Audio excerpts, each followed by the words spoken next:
Oops, teka.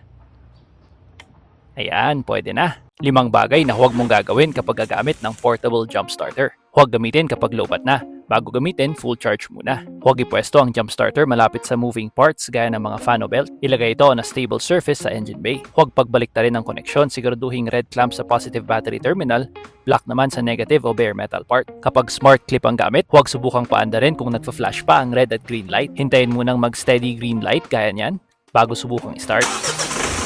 After a successful jump start, huwag iwanang nakakabit ang jump starter. Tanggalin agad ang clamps at tanggalin din ang smart clip. Hayaang umanda ang makina for about 30 minutes para ma-charge muna ng alternator ang car battery. Kung wala ka pang portable jump starter, nako, kuha ka na. Lifesaver to. Mas maganda na naman kung yung ganito. 4-in-1 20,000 mAh jump starter. Hindi lang siya jump starter. May emergency light, USB-A at fast charging bidirectional Type-C port, plus tire inflator pa. Wow! Malaki battery, mataas ang starting at peak current kaya applicable siya to any 12-volt diesel o gas engine. At less than 3K lang to na nakasale. For the updated price and to order, just click the yellow basket o yung product link.